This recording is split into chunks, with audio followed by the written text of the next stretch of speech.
Doraemon cartoon में India ऐसा दिखता है, लेकिन बाहर के देशों में कैसा दिखाई देता है। और अगर आप इस देश में पिज्जा ऑर्डर करते हैं तो उसकी डिलीवरी शिप से की जाएगी। और जब भी कोई पर्सन एरोप्लेन में टॉयलेट करता है तो क्या उसका पोप डायरेक्ट नीचे गिर जाता है। और अभी आप जिस कैट को देख रहे हैं कोई नॉर्मल कैट नहीं, बल्कि ये एक सिटी की मेयर है। लेकिन कैसे? इस वीडियो में ऐसे बहुत सी अमेजिंग फैक्ट्स हैं, तो वीडियो को एंड तक जरूर देखना। नंबर 12, क्या जब भी कोई पर्सन एरोप्लेन में फ्रेश होता है तो उसकी पोप डायरेक्ट नीचे गिर जाती है? ये एक ऐसा सवाल है जो आपके भी दिमाग में जरूर आया होगा, क्योंकि ये बहुत ही ज्यादा क्यूरियस कर देने वाला सवाल है। तो मैं आपको बता दूं कि ऐसा बिल्कुल भी नहीं होता है। एरोप्लेन के टॉयलेट वैक्यूम टेक्नोलॉजी से बना होता है, और जब भी कोई आदमी उसमें फ्रेश होता है तो उसका वेस्ट पार्ट बहुत ही तेज से इस वैक्यूम में चला जाता है और एरोप्लेन के पिछले हिस्से में जाकर के स्टोर हो जाता है। और जब प्लेन लैंड होता है तो उसके बाद में ट्रक में पाइप के सहारे निकाल लिया जाता है। नंबर 11, आप जिस कैट को देख रहे हैं कोई नॉर्मल कैट नहीं है, बल्कि ये एक टाउन के मेयर है। ये कैट अमेरिका के अलास्का स्टेट में एक टाउन था, वहाँ की मेयर थी। और ये पिछले 20 सालों से लगातार मेयर बनी हुई थी, क्योंकि वहाँ पर इलेक्शन के टाइम पर किसी को भी कोई कैंडिडेट अच्छा नहीं लग रहा था, तो लोगों ने हंसी मजाक में इस कैट को इलेक्शन में खड़ा कर दिया। और फनी फैक्ट ये है कि ये कैट इलेक्शन जीत भी गई और लास्ट 20 ईयर से इस टाउन के मेयर भी है। क्या आप इससे पहले ऐसा इंटरेस्टिंग फैक्ट जानते थे? हमें कमेंट्स में लिख करके जरूर बताना। नंबर 10, अगर आप इस देश में रह करके कोई पिज्जा ऑर्डर करते हैं तो आपका पिज्जा प्लेन से डिलीवर किया जाएगा। अलास्का स्टेट में कुछ टाउन ऐसे हैं जहाँ पर जाने के लिए कोई भी रोड्स नहीं है, जिसकी वजह से वहाँ पर कुछ शॉप ओनर्स ने ये स्कीम निकाला हुआ है कि जब भी कोई लोग यहाँ पर पिज्जा ऑर्डर करेंगे तो उनका पिज्जा एरोप्लेन से डिलीवर किया जाएगा, ताकि वहाँ पर रहने वाले लोग भी पिज्जा खा सकें। और ये फैक्ट कितना ज्यादा इंटरेस्टिंग लग रहा है कि आप अपने फोन से एक पिज्जा ऑर्डर करो और उसकी डिलीवरी प्लेन से होगी। नंबर 9, गोल्फ गेम को तो आप लोगों ने जरूर देखा होगा, जिसको मिलियनर लोग खेलना बहुत ही ज्यादा पसंद करते हैं। क्या आपने सोचा हुआ है कि जो लोग गोल्फ बॉल को हिट करते हैं और बॉल इतने दूर जाकर के गिरता है, ये कभी दोबारा मिलता है या फिर नहीं? हर साल पूरी दुनिया भर में 300 से 500 मिलियन से ज्यादा गोल्फ बॉल गुम जाते हैं, जो कि पानी वाले जगहों पर जाकर के फंस जाते हैं। और इनमें से ज्यादातर गोल्फ बॉल दोबारा नहीं मिलते, लेकिन कुछ बॉल को स्विमर्स के द्वारा फिर से खोज लिया जाता है। नंबर 8, ये एथलीट दुनिया का सबसे सक्सेसफुल एथलीट है। माइकल फिलिप्स का नाम तो आपने जरूर सुना होगा। ये दुनिया के सबसे सफल एथलीट्स हैं। माइकल फिलिप्स एक बहुत ही शानदार स्विमर्स हैं, जिन्होंने स्विमिंग्स में 28 से ज्यादा मेडल्स जीते हैं। और इन 28 मेडल्स में से इन्होंने 23 गोल्ड मेडल जीते हैं, जिसको पाना बहुत ही ज्यादा डिफिकल्ट है। और इसी तरीके से माइकल फिलिप्स दुनिया में सबसे ज्यादा ओलंपिक्स मेडल जीतने वाले एथलीट्स भी बन जाते हैं। Number 7, great wall of China के बारे में आप लोग जरूर जानते होंगे, जिसको वर्ल्ड का सबसे लॉन्गेस्ट दीवार भी माना जाता है। लेकिन इसके साथ साथ ही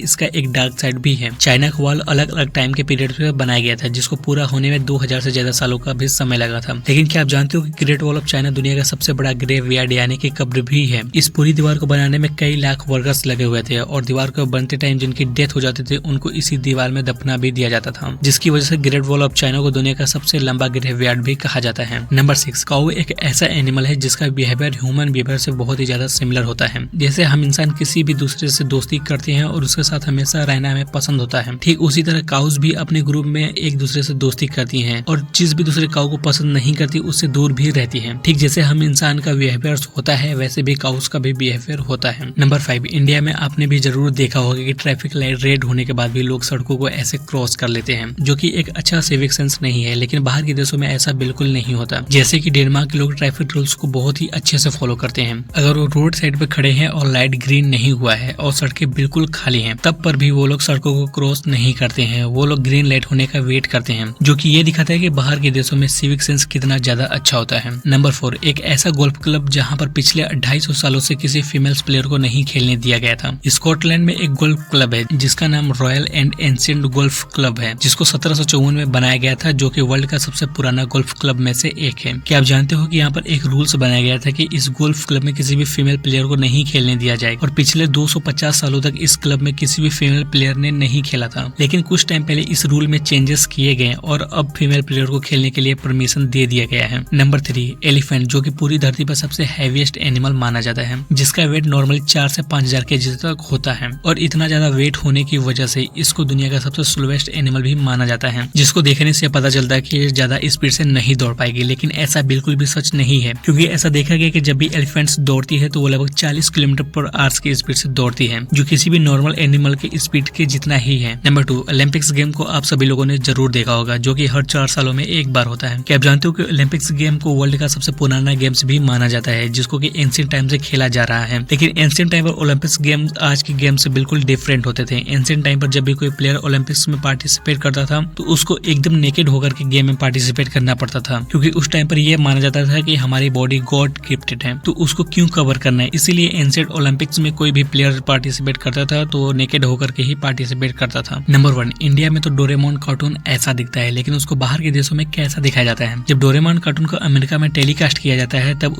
उसमें कुछ चीजों को अमेरिकन कल्चर के हिसाब से चेंज कर दिया जाता है। जैसे कि जब हम इंडिया में डोरेमोन देखते हैं तो उसमें एन करेंसी यूज होती है, जो कि जापान की ऑफिशियल करेंसी है। लेकिन जब इस कार्टून को अमेरिका में टेलीकास्ट किया जाता है तो उसमें जापानी येन की जगह पे अमेरिकन डॉलर दिखाया जाता है। और अमेरिका में हेल्थ को लेकर के बहुत ही स्ट्रिक्ट रूल्स, इसी वजह से जब भी कार्टून में ऐसी चीजें दिखती हैं जो कि अनहेल्दी है, जैसे कि जंक फूड या फिर कोई स्वीट्स, तो इसको हेल्दी फूड जैसे फ्रूट से रिप्लेस कर दिया जाता है। इन सभी छोटे मोटे चेंजेस को लोकलाइजेशन भी कहा जाता है। तो क्या आपने डोरेमोन कार्टून को देखते समय इन सब चीजों को नोटिस किया हुआ था? हमें कमेंट्स में लेकर के जरूर बताना। तो भाइयों, वीडियो यहीं पर एंड होता है। अगर आपको वीडियो अच्छा लगा हो तो लाइक जरूर कर देना, और अगर आपको और फैक्ट के वीडियोस देखने हैं तो आप यहाँ पर क्लिक करके देख सकते हो। मैं मिलता हूँ आपसे इस वीडियो में, तब तक के लिए bye bye friends and thanks for watching video.